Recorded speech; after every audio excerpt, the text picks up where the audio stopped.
ਉੱਚੇ ਮੱਝਾਂ ਜਾਲੀ ਆਖ ਗਈ ਵੇਖੋ ਵੇ ਕੁੜੀ ਅੱਜ ਹਾਰ गई तेरी सौ ढोला मर जावांगी मैं जे तेरी मेरी गल ना बनी हो।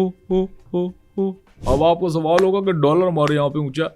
उसका भी मैं आपको हाल बता दूं जो मैंने सोच के रखा हुआ कि डॉलर का जो कदर है उसकी वो हमने नीचे लेके आनी है। उसका वो कैसे लेके आएंगे? देखें इसका सिंपल तरीका, हमने डॉलर लेना है, डॉलर के साथ हमने पाउंड भी रखना है। अब डॉलर पे तस्वीर किसकी है? जॉन विक की, मर्द है। जॉन विक की नहीं से जॉर्ज वॉशिंगटन की तस्वीर होती है आई गेस। अच्छा जॉर्ज वॉशिंगटन नाम है उसका, मैं जॉन विक कहता था उसको, मेरे दिमाग में फिल्म चल रही है। अच्छा उसके साथ आप नोट रखेंगे पाउंड बरतानवी, उस बरतानवी पाउंड पे किसकी तस्वीर होती है? उनकी मलिका की होती है। अब डॉलर और जो पाउंड है इस तस्वीर को हम रख देंगे अलमारी में और ताला लगा देंगे। ताला लगा के अब चूंकि देखें मर्द और औरत एक ही अलमारी में बंद है, यानी डॉलर और पाउंड और तस्वीरें बनी हुई है मर्द औरत की, उस पर पीछे से हमने पुलिस को बुला के छापा मार देना। जब छापा मारेगी पुलिस, जब खोलेगी तो डॉलर शर्मिंदा होगा क्योंकि वो पकड़ा जाएगा, डॉलर पाउंड के साथ होगा। तो इस वजह से डॉलर जो है वो शेम फील करेगा, उसको अपनी कदर गिरती भी नजर आएगी और बाकायदा गिरेगी भी। तो ये एक मेरे पास एक प्लान है, जामे प्लान है। दूसरा IMF का लोन है। एक सेकंड। अब जो नए पाउंड्स आ रहे हैं उनके ऊपर शायद उनके किंग की तस्वीर है, इसमें क्या करेंगे? अब तो खातून खत्म हो गई इस पूरे वाकये के अंदर से, तो डॉलर की कीमत कैसे गिराएंगे? नहीं तो फिर ठीक है ना, हमारे माशरे में तो और भी शर्म वाली बात है कि दो बंदे एक ही जगह से पकड़े गए हैं, और अगर ज्यादा आपको इसमें प्रॉब्लम आ रही है तो हम पाउंड का नोट जो है ना वो उल्टा कर देंगे, सिंपल सी बात है। तो वो सारी चीज मैंने सोची हुई है।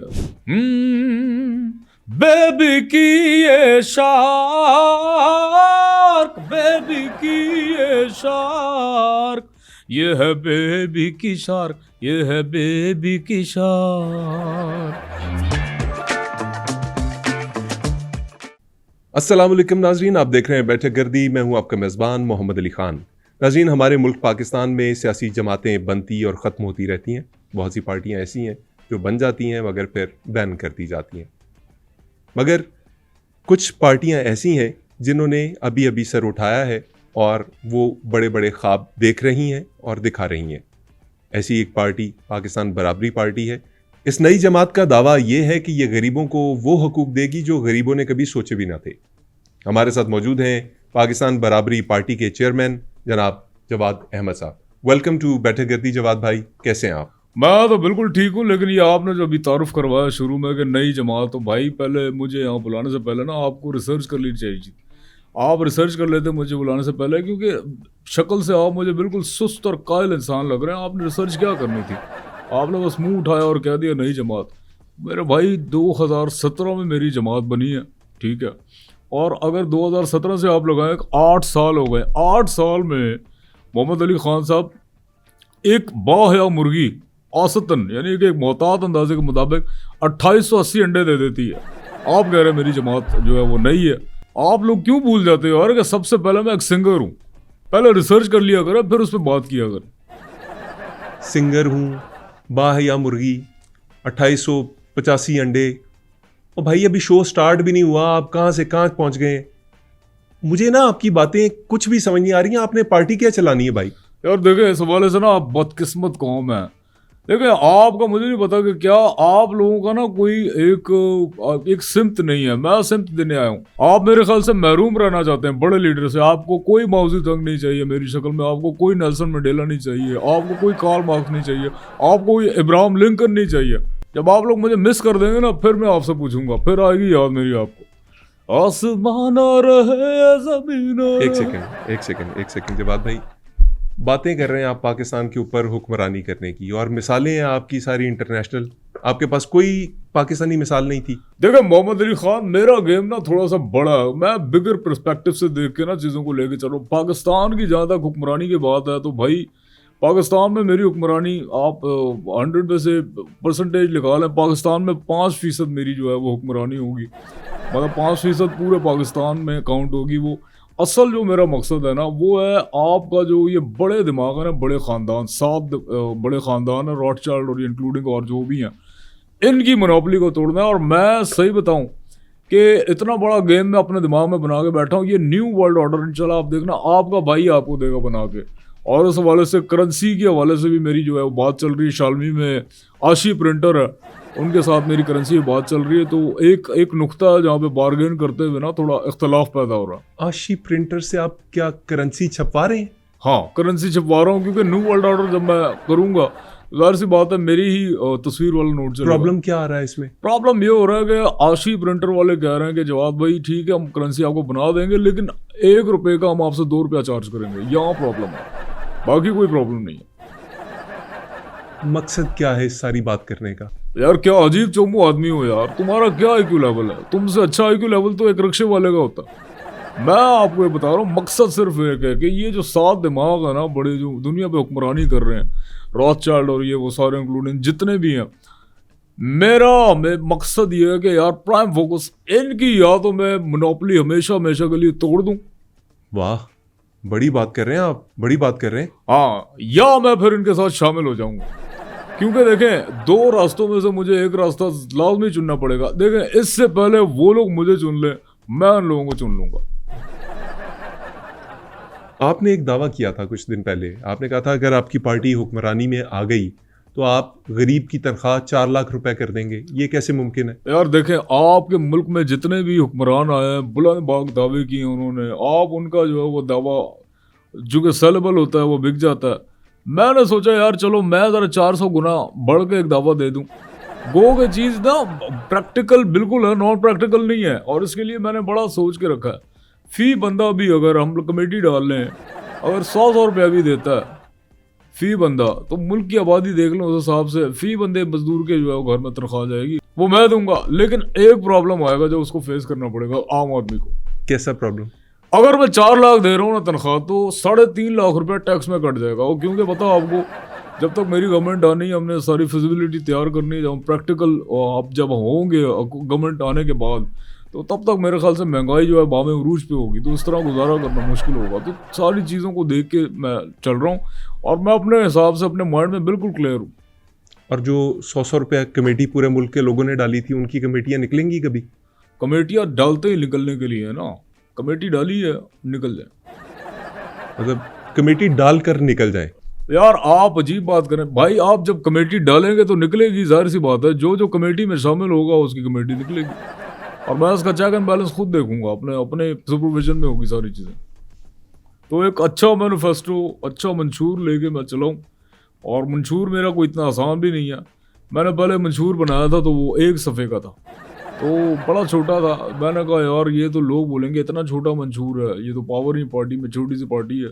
तो फिर मैंने ये किया कि उसके 80-90 सफ़े बन गए, मंशूर मैंने बढ़ा दिया। ज़बरदस्त। तो आपने नए आइडियाज़ अंदर ऐड किए? नहीं, आइडियाज़ नहीं, मैंने उसका फ़ॉन्ट 150 पे कर दिया था। 150 पे जब फ़ॉन्ट किया तो ऑटोमेटिकली फ़ॉन्ट बड़ा हुआ। और वो मंशूर अब मेरे ख्याल से आपके सामने भी पड़ा है। जी, ये आपने कुछ दिया तो है, ये मैं पढ़ता हूँ आपका मंशूर। आसमान रहे ज़मीन कुछ यार जवाद भाई, ये एक पेज के ऊपर सिर्फ साइकिल क्यों लिखा हुआ है? यार देखें वो असल में आगे इसमें लिखा हुआ है, ये आपको मुझे पता है मायूब लग रहा होगा, वो फॉन्ट बड़ा है ना। असल में साइकिल जो है वो आपको लग रहा होगा, इसके आगे मैंने लिखा है साइकिल हर बंदा चलाएगा। यार ये वैसे फॉन्ट बड़ा करने वाला आइडिया इतना अच्छा नहीं था।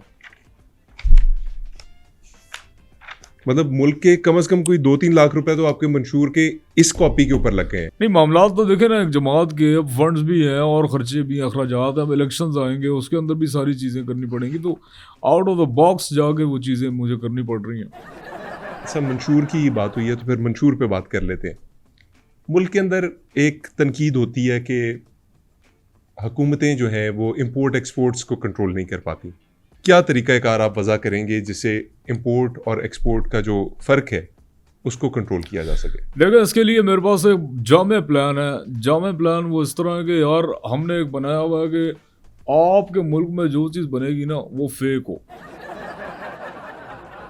हमारा जो डेफिसिट है उसको कैसे कंट्रोल करेंगे? आप पाकिस्तान के अंदर अभी आपने बात की कि आप मुल्क में फेक्स बनवाएंगे, चीज़ें सारी जो इंटरनेशनल आती हैं पाकिस्तान के अंदर उनको फेक्स बनवाएंगे। अच्छा, फेक्स मैंने अगर जिक्र किया ना तो नॉट दैट वाला फेक अच्छे वाला मैंने वो आपको बताया। अच्छे वाला वो हम फेक करें, क्या अच्छे होता वाला है? फेक। अच्छे वाला फेक क्या होता अच्छे वाला ये होता है जैसे अब एक इन्विक्टस का एक डब्बा आता है परफ्यूम का, वो 1,20,000 का ओरिजिनल, हम उसकी कॉपी बना लेंगे, वो जो कि 2,500 में आपको मिल जाती है और सेम रिजल्ट देता है। अच्छा, ऐसे ही हर चीज़ की, मतलब कोई चॉकलेट अगर बाहर से इंपोर्ट होती है, हम जाली चॉकलेट बनाएंगे। इसी तरह हम अगर बाहर से कोई दवाई आती है तो हम जाली दवाई बनाएंगे। आप ये कहना चाह रहे हैं?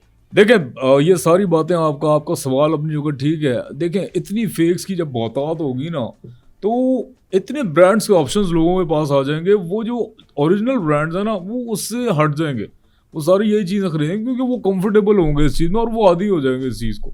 तो हमें हमारी बरामदात भी ठीक हो जाएंगी, दरामदात भी ठीक हो जाएंगी, हमारा डॉलर, अब आपको सवाल होगा कि डॉलर हमारे यहाँ पे ऊंचा, उसका भी मैं आपको हाल बता दूं जो मैंने सोच के रखा हुआ कि डॉलर का जो कदर है उसकी, वो हमने नीचे लेके आनी है। उसका प्लान वो कैसे लेके आएंगे? देखें इसका सिंपल तरीका, हमने डॉलर लेना है, डॉलर के साथ हमने पाउंड भी रखना है। अब डॉलर पे तस्वीर किसकी है? जॉन विक की, मर्द है। जॉन विक की नहीं से जॉर्ज वॉशिंगटन की तस्वीर होती है आई गेस। अच्छा, जॉर्ज वॉशिंगटन नाम है उसका, मैं जॉन विक कहता था उसको, मेरे दिमाग में फिल्म चल रही है। अच्छा, उसके साथ आप नोट रखेंगे पाउंड बरतानवी, उस बरतानवी पाउंड पे किसकी तस्वीर होती है? उनकी मलिका की होती है। अब डॉलर और जो पाउंड है, इस तस्वीर को हम रख देंगे अलमारी में और ताला लगा देंगे। ताला लगाओगे, अब चूंकि देखें मर्द और औरत एक ही अलमारी में बंद है, यानी डॉलर और पाउंड, और तस्वीरें बनी हुई है मर्द औरत की, उस पर पीछे से हमने पुलिस को बुला के छापा मार देना। जब छापा मारेगी पुलिस, जब खोलेगी तो डॉलर शर्मिंदा होगा क्योंकि वो पकड़ा जाएगा, डॉलर पाउंड के साथ होगा। तो इस वजह से डॉलर जो है वो शेम फील करेगा, उसको अपनी कदर गिरती हुई नजर आएगी और बाकायदा गिरेगी भी। तो ये एक मेरे पास एक प्लान है, जामे प्लान है। दूसरा IMF का लोन है। एक सेकंड। अब जो नए पाउंड्स आ रहे हैं उनके ऊपर शायद उनके किंग की तस्वीर है, इसमें क्या करेंगे? अब तो खातून खत्म हो गई इस पूरे वाकये के अंदर से, तो डॉलर की कीमत कैसे गिराएंगे? नहीं तो फिर ठीक है ना, हमारे माशरे में तो और भी शर्म वाली बात है कि 2 बंदे एक ही जगह से पकड़े गए हैं, और अगर ज्यादा आपको इसमें प्रॉब्लम आ रही है तो हम पाउंड का नोट जो है ना वो उल्टा कर देंगे, सिंपल सी बात है।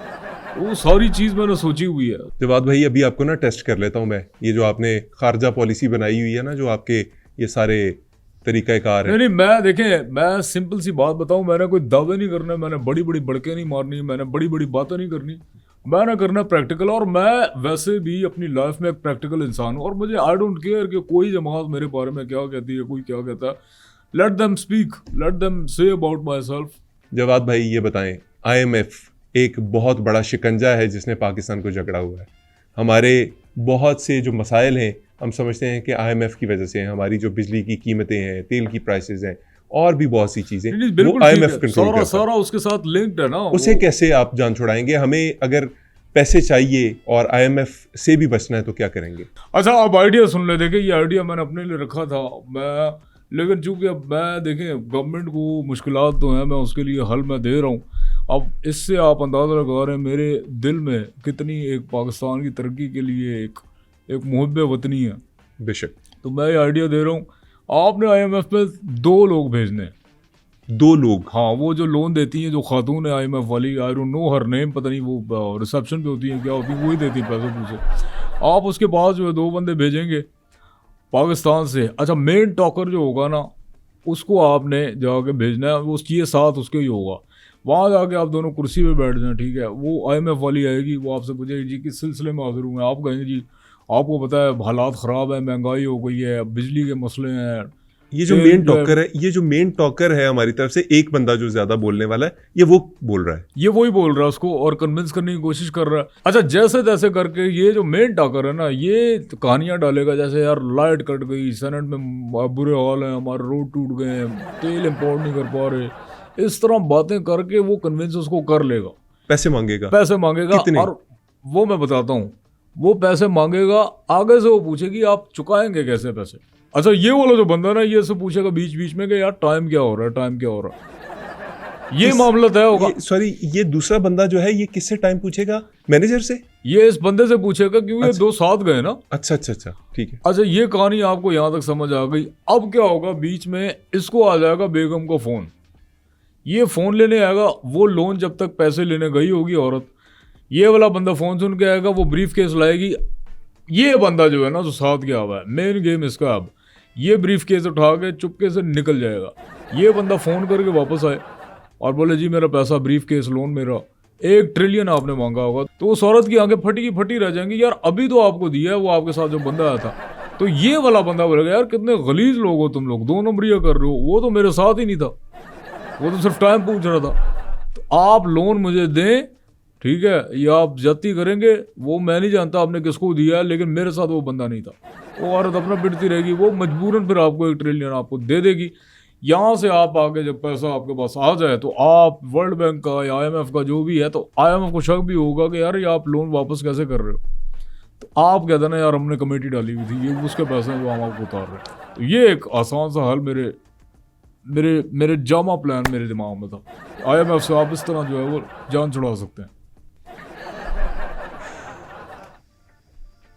पानी पी अच्छा, लें थोड़ा सा। बातें मैंने की हैं, थक आ गए हैं। पानी पानी पी लेते हैं थोड़ा सा। मैं इसलिए बता रहा हूँ मतलब ना, इस देखें मुल्क की कर्जों से जान छूट गई है बैठे बैठे। नहीं, पॉलिटिक्स करना आसान नहीं है, क्योंकि मुल्क को अगर आगे लेके चलना है, मेरे पास तो एक से एक ग्रेट आइडिया है। जबरदस्त। और ये जो कुशादा दिमाग होते हैं, ये आइडियाज उनके ही जहन में आते हैं। आपको पता है, आपका ये आइडिया सुन के मेरे ये रोंगटे खड़े हो गए हैं। आपके बूज बम्स खड़े हो गए, मुझे पता। कमाल है। मुल्क का एक और मसला है, मैं मुल्क चाहूंगा। का कोई एक मसला हो तो मैं बताऊं। देखिए, मैं पॉलिटिक्स में क्यों आया हूं, हालांकि मैं सबसे पहले एक सिंगर हूं। पॉलिटिक्स में इसलिए आया हूं कि जो मुझे आम आदमी का दुख है, तकलीफ है, बराबरी नहीं है, बराबरी होनी चाहिए। बिल्कुल आपने कहा है, बराबरी पार्टी। मैं बड़ा बोल नहीं कह रहा, जब वर्ल्ड पे हुकूमत मेरी होगी, मैं यकीन जाने मैं कोई भेदभाव नहीं करूंगा। मैं खुद जो है ज़मीन पे बैठ के अपने मजदूर के, अपनी आवाम के साथ खाऊंगा, फिर चाहे वो मेरी आवाम कहीं से भी हो, फिलीपीन से हो, बांग्लादेश से हो, चाइना से हो, अमेरिका से हो, लातीना से हो, जहाँ से भी हो, आई डोंट केयर। मैं उनके साथ बैठ के उनके ही साथ खाऊंगा ज़मीन पे। ये तो वो होगी बराबरी। ये तो पूरी दुनिया पे हुक्मरानी वाला प्लान बता रहे हैं ना आप। अभी हम सिर्फ पाकिस्तान। और यही नहीं, मैं पूरी दुनिया पे जब मेरी हुकूमत हो जाएगी, मैं दुनिया पे एक मेन गेट भी लगा दूंगा बड़ा सा, ताकि कोई यार इंटरफेरेंस ना करे फजूल में।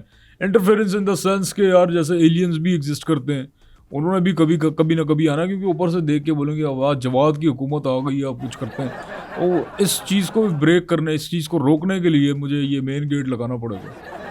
बिल्कुल सही है, गेट लगेगा, ज़रूर लगेगा। लेकिन अभी जो एक मसला पाकिस्तान का ज़ेर गौर है, वो आबादी का मसला है। आबादी के मसले को कैसे टैकल करेंगे आप? देखिए, अब चूंकि मैं यहाँ पे आऊँ तो मैं आपको सारे इसके हल बताऊंगा, जो मेरे पास, मेरे जहन में, मेरे मैनिफेस्टो में शामिल है, जो हमने करना आगे इन फ्यूचर जाके। आबादी को कंट्रोल करने का एक ही तरीका है। देखें, आबादी ऑलरेडी हमारी काफ़ी ज़्यादा बढ़ गई है। आपको पता है कि लाहौर नहीं रहा, कराची नहीं रहा, फैल गया है। मतलब कराची हैदराबाद को बस चुम ही देने वाला है, टच होने वाला है। लाहौर को भी आप देख लें, मांगा तक पहुँच गया। कहाँ तक बात जा रही है? पहले लाहौरी जो है वो अंदरून को ही समझता था, अब जो है उसके गिरद नवा के जो इलाके मज़ाफ़ाती, उनको भी अब लाहौर के अंदर ही उसको शामिल कर लिया। तो ये शहर में बड़े जो है हमारे बढ़ रहे हैं आबादी की वजह से। हाल मैंने ये निकाला कि मैंने ना तकरीबन अगर हमारी आबादी 30 करोड़ है, लेट सपोज, तो मैंने कम से कम 20 करोड़ घर बनाने, और घर सारे शीशे के होंगे। शीशे के जब घर होंगे तो आबादी नहीं बढ़ेगी, क्योंकि सारा दिख रहा होगा बाहर से, हिम्मत ही नहीं पड़नी। कैसा? ओ यार, तुमसे आबादी नहीं बढ़नी चाहे शीशे का घर ना भी हो, आप इस काबिल नहीं है। मुझे शीशे के घर की समझ नहीं आ रही। एक चीज़ और उसमें फ़ायदेमंद है, देखें, हम विटामिन डी की कमी का शिकार हैं, वो भी शीशे के घर से हमारी पूरी होती रहेगी, क्योंकि जैसे ही सूरज तुलू होगा, उसकी किरणें जो हैं, शुआएं, वो आपको आपके बदन पे लगेंगी, आपको एनर्जी मिलेगी, आपकी हड्डियाँ मजबूत होंगी, फिर आप खेलें कूदें जो करें। नहीं, एक सेकंड, ये शीशे के घर से वो जो मजदूर हैं, जो ईंटें बनाते थे, जो ईंटें लगाते थे, वो कहाँ जाएंगे? हम उनको स्किल देंगे, हम उनको शीशा बनाना सिखा देंगे। मैं ना बड़ा अलग किस्म का सोच के चल रहा हूँ कि जो मेरे जहन में, जो मैंने इस मुल्क को देना, इस कौम को देना। 1 मिनट यार, 30 सेकंड मिल सकते हैं? जी जी प्लीज। उत्से मजा जाली आँख गई, वेखो वे कुड़ी अज हार गई, तेरी सौ ढोला मर जावांगी मैं, जे तेरी मेरी गल ना बनी। हो हाँ, कंटिन्यू करें। सवाल क्या? ये आपने बीच में गाना क्यों गाया? यार देखो, आप लोग पता नहीं क्यों भूल जाते हो कि मैं पॉलिटिशियन बाद में हूँ, मैं कोई एंटरप्रेन्योर बाद में हूँ, मैं फिलैंथ्रोपिस्ट बाद में हूँ, सबसे पहले मैं एक सिंगर हूँ। कोई और सवाल अगर आपका उल्टा सीधा अगर हो तो पूछ लें, आया मैं हूँ। एक इशू है, उसके हवाले से बात करना चाह रहा हूँ, अगर आप इजाज़त दें तो। मंशूर में भी आपके उसके जिक्र है। नहीं, आप इतने क्यूट नहीं है कि इजाज़त दें, तो अच्छे बनने की कोशिश ना करें, आप सवाल कर लें जो करना है। जवाद भाई ये बताइए कि एक बड़ा मसला पाकिस्तान के अंदर जो है बेरोज़गारी का। अब किया ना सवाल आपने। वैसे लोग बड़े अजीब अजीब मुझसे सवाल करते हैं, लेकिन ये एक आपने सवाल किया, क्योंकि इस सवाल का जवाब देना भी जो है मैं समझता हूँ बहुत ज़रूरी है। क्योंकि हमारे मुल्क में नौजवानों की एक बड़ी तादाद जो है पढ़ने लिखने के बाद अब उनके पास काम नहीं, बेरोज़गारी है। उसके लिए मैंने बड़ा एक जामे प्लान बनाया कि मैं बनाऊंगा पूरे पाकिस्तान का ग्रुप व्हाट्सएप का। पूरे पाकिस्तान का व्हाट्सएप ग्रुप होगा, और ये तब तक होगा एक कि सेकंड, जब तक मेरी बात लेट मी कंप्लीट ना, ये तब तक बनेगा जब तक मैं न्यू वर्ल्ड ऑर्डर नाफिज ना कर दूं या मेरी पूरी दुनिया में हुकूमत ना आ जाए, वो बात की बात है। लेकिन सिर्फ पाकिस्तान के लिए ग्रुप बनेगा व्हाट्सएप का, द पाकिस्तान व्हाट्सएप ग्रुप। पूरे पाकिस्तान का हर शहरी उस व्हाट्सएप ग्रुप में होगा। मेरी शहरी भी नहीं, देखें उसमें आपकी दरियाई जीनियात हयातियात होंगी, उसके अंदर आपकी ज़मीन पे जो चरिंद परिंद हैं, जो आपकी भेड़ बकरियां हैं, इंक्लूडिंग इंसान, नौजवान बूढ़े बच्चे सब होंगे उसके अंदर। तो वो एक ग्रुप होगा, उसके अंदर सारे, और व्हाट्सएप एक ही होगा पाकिस्तान में। अच्छा, एक ग्रुप हो गया, इससे क्या फायदा होगा? बेरोजगारी कैसे खत्म होगी? देखिए अब मैं आपको एलेबरेट करता हूँ कि अगर आपको लेट सपोज दही चाहिए, दही के लिए आपने ग्रुप में ही बोला यार दही ला दे, दही एक बंदा लेके आता है, जब आप दही लेके आओगे उसको देगा वो, तो उससे पैसे लेगा उसके एवज। किसी को व्हाट्सएप आप करें कि यार मेरी बिजली नहीं आ रही, वो बिजली आपकी आगे ठीक कर जाएगा, उसके पैसे वो ले लेगा। इसी तरह सिलसिला चलेगा, मदद की मदद आपस में होगी, और आपस में जो है वो रेवेन्यू भी जनरेट होगा, और बेरोजगारी जो है वो श्रिंक होते होते होते होते इंशाल्लाह ख़त्म हो जाएगी। फिर जब मेरा न्यू वर्ल्ड ऑर्डर होगा उसके लिए हम फिर डिफरेंट किस्म के ग्रुप्स बनाएंगे व्हाट्सएप के। लेकिन फिलहाल ये है कि पाकिस्तान में बेरोज़गारी को ख़त्म करने के लिए पाकिस्तान ग्रुप जो है व्हाट्सएप का एक होना चाहिए। मैं इससे आगाज़ करूँगा। नाज़रीन, एक बड़ा ऐलान आपके सामने अभी जवाद अहमद साहब ने किया है कि पाकिस्तान से बेरोज़गारी ख़त्म करने के लिए पाकिस्तान व्हाट्सएप ग्रुप बनाना चाहिए या बनाया जाएगा, जिसके अंदर तमाम पाकिस्तानी चरिंद परिंद इंसान हैवानात सब शामिल होंगे और एक दूसरे की मदद करेंगे। इससे रेवेन्यू जनरेट होगा। ज़बरदस्त आइडिया है, इनके IMF वाले आइडिया की तरह। तो अब मज़ीद कुछ बात कर लेते हैं आपसे। आप करें, मैं तो यहाँ पे आप जवाब देने बैठा हूँ। मौजूदा जो हुकूमत है पंजाब के अंदर, एक मरीम नवाज़ चीज़ों को बड़ा एक्सपर्टाइट कर रही हैं, तेज़ तेज़ चला रही हैं चीज़ों को। कोई एतराज़ात हैं इनके काम से आपको? यार मुझे एतराज़ात तो कोई नहीं, लेकिन मैं एक चीज़ देखता हूँ कि मरीम नवाज़ साहिबा ने गो के इम्प्लीमेंटेशन करवा रही हैं। जैसे अब लेट सपोज हेलमेट को ही ले लें, मैं समझता हूँ ये सख्त इकदाम इनका नहीं है, मज़ीद सख्त होना चाहिए। अगर मैं होता इनकी जगह पे, मेरी तो कौमी मेरी हुकूमत होती या सूबाई हुकूमत होती, तो मैं ज़रा थोड़ी सख्ती करता। सख्ती?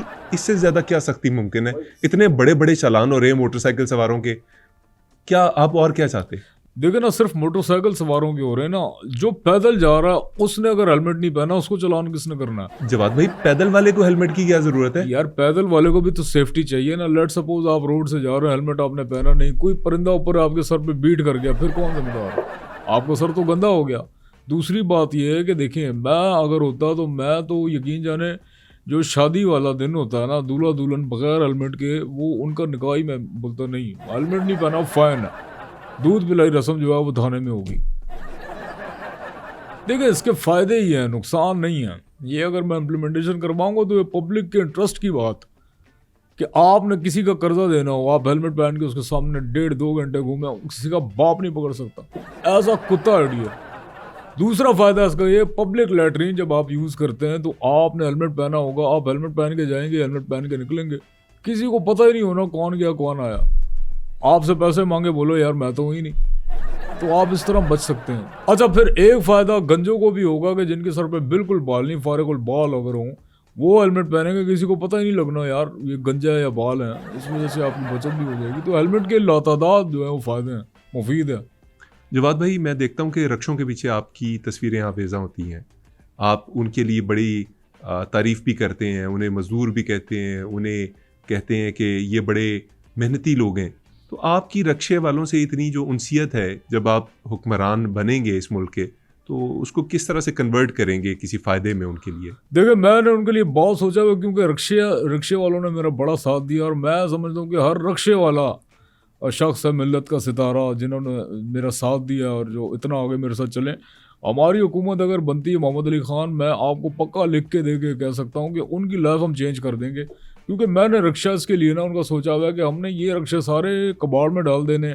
एलॉन मस्क से मेरी बात हो रही है, टेस्ला जो रक्षा है वो हम इन मज़दूरों को देंगे, टेस्ला रक्षा इंशाल्लाह वो चलाएंगे। लेकिन सारी चीज़ें अपनी जगह, एक बात पे मेरा एलॉन मस्क से जो है वो इख्तलाफ चल रहा है। इख्तलाफ चल रहा है? कैसा इख्तलाफ? वो फ़ोन नहीं उठा रहा, बात हो नहीं पा रही। तो जो ही जैसे होता है तो हम इस पर फिजिबिलिटी इसी बनाओगे, प्लान करके इम्प्लीमेंटेशन करवाते हैं। आपको भी सुन के बड़ा गहरा सदमा पहुंचा। आपका भी कोई रक्षा है? नहीं सर, मैं फिर वैसे इतना ही, उदास क्यों है? मैं बस उन गरीबों के लिए उदास हूँ जिनके आप लीडर हैं। जवाद भाई, अच्छा, बिजली, मैं सिर्फ गरीब का लीडर नहीं, मैं अमीर का भी हूँ, अशराफिया का भी लीडर मैं हूँ और गरीब तबके का भी लीडर मैं हूँ। बिल्कुल बराबरी है ना हर तरफ। हर और तरफ वैसे बराबरी भी, है। वैसे भी जब आप आ जाएंगे तो फिर अमीर गरीब तो रहेगा ही नहीं ना, नहीं कुछ रहेगा, बिल्कुल नहीं सब रहेगा। एक बराबर हो जाएंगे। यार मैं इतनी बड़ी बात कर रहा हूँ कि मैं गरीब के साथ नीचे बैठ के खाना खाऊंगा। नहीं, आप ये कह रहे हैं ना आप गरीब के साथ नीचे बैठ के खाएंगे, आप ये तो नहीं कह रहे आप सबके साथ बैठ के खाएंगे। जब आप ये लफ्ज अदा कर रहे हैं कि मैं गरीब के साथ बैठ के खाऊंगा, तो इसका मतलब है गरीब तो रहा ना। नहीं, ये आप फंसाने वाली बात कर रहे हैं, ये बकवास गलत सवाल आप कर रहे हैं, ये बनता ही नहीं। बात ठीक कह रहा है वैसे। अच्छा, आगे क्या सवाल है? सवाल ये है कि लोड शेडिंग, बिजली की पैदावार इस मुल्क के बड़े पुराने मसले हैं, इनके ऊपर क्या काम करेंगे? देखें, एक तो मैं आपको बताऊं, ये बिला वजह फजूल में IPPs के जो जाल में फंसे हुए थे ना, अब भी पता नहीं कुछ है मामला। आप यकीन करेंगे, बंद IPPs का अरबों खरबों रुपया जो है वो दिया गया। बिल्कुल। देखो, आइडिया मैं इसलिए बता रहा हूँ कि मैं मुखलिस हूँ इस मुल्क से, मैंने अपने लिए रखा था, लेकिन चलो हुकूमत के या हमारे मुल्क के फ़ायदे में हो, लोगों के फ़ायदे में हो। ये आइडिया जो मैं बता रहा हूँ, मैं खुद इम्प्लीमेंट उस पर कर चुका हूँ।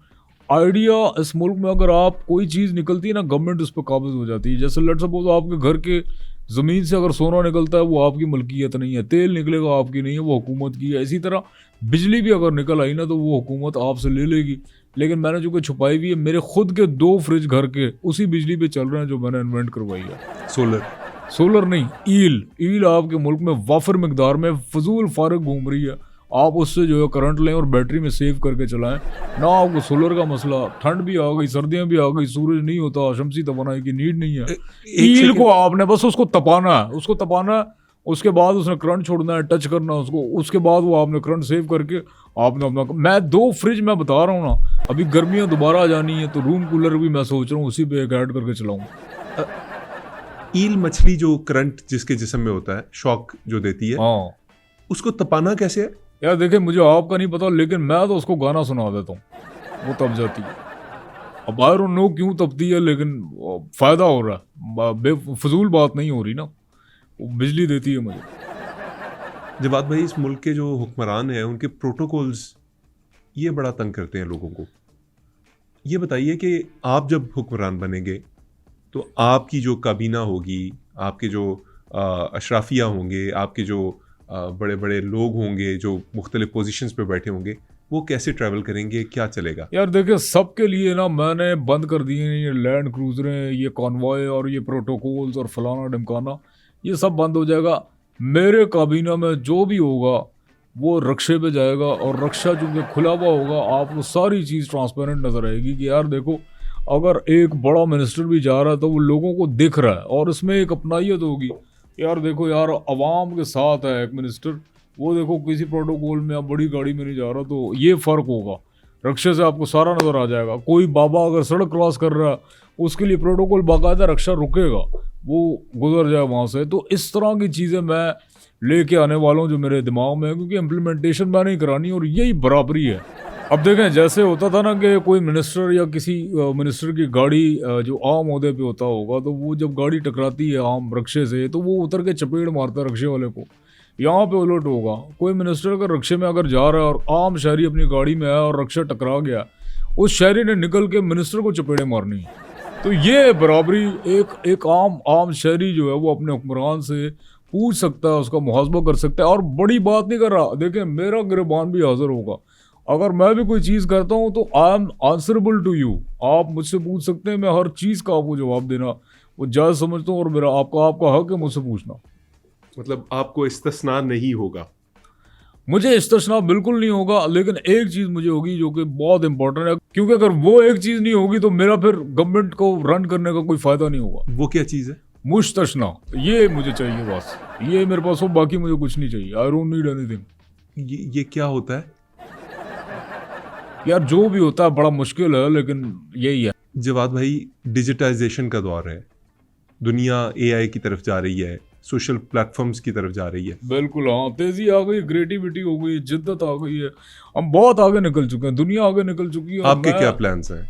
यार मेरे अभी कोई 2-3 गाने एआई पे मैंने बनाए और बड़े अच्छे बने, और मैं उससे मुस्तफ़ीद हो रहा हूँ, क्योंकि मैंने आपको बताया ना, सबसे पहले मैं सिंगर हूँ, बाद में मैं एंटरप्रेन्योर हूँ या फिलंथ्रापिस्ट हूँ या फिर पॉलिटिशियन हूँ, तो मैं खुद इससे इस्तेफादा करूँ। बाकी सवाल क्या था आपका? सवाल ये था कि डिजिटाइजेशन का दौर है, सोशल मीडिया प्लेटफॉर्म्स का दौर है, आपके दौरे हुकूमत के अंदर उससे कोई फ़ायदा उठाया जाएगा? मैंने सोचा हुआ कि जब मैं वज़ीर आज़म बनूंगा तो मैंने वीडियो यूट्यूब पे अपलोड करनी है अपने गाने की, और हर पाकिस्तानी पे फ़र्ज़ होगा कि जैसे ही मैं अपलोड करूं वो हर पाकिस्तानी मेरा वीडियो देखे, उससे रेवेन्यू जनरेट होगा। और उसमें सबसे पहले मैं लॉन्च करूंगा बेबी का, बच्चों के लिए मामला, क्योंकि बच्चों के व्यूज़ और रेवेन्यू उसका बहुत ज़्यादा, उसके लिए मैंने गाना भी लिखा हुआ, सोचा हुआ भी है, तो वो मैं आपको सुना देता हूँ अगर आप कहें। ज़रूर सुनाएं।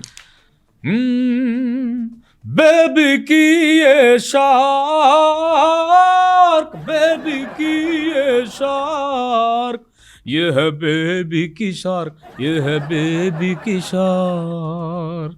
आप देखना जब ये गाना चलना है और इतना व्यू आना है, और एक बच्चा आपको पता है कि एक ही वीडियो को 100 बार देखता, आप रेवेन्यू इमेजिन करेंगे उससे हम पाकिस्तान के कितने मामलात हल करेंगे, पुल बनेंगे, आपकी सड़कें बनेंगी, गुर्बत आपकी दूर होगी, बेरोजगारी जो है ख़त्म होगी, आपका मुल्क जो है वो तरक्की की राहों को छुएगा नहीं बल्कि उसको पा लेगा।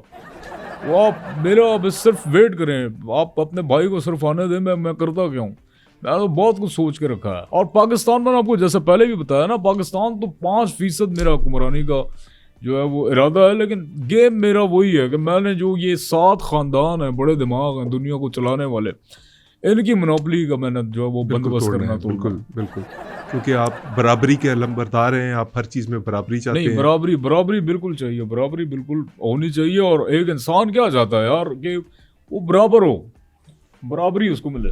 जवाद भाई, कोई आखिरी पैगाम देना चाहेंगे आप?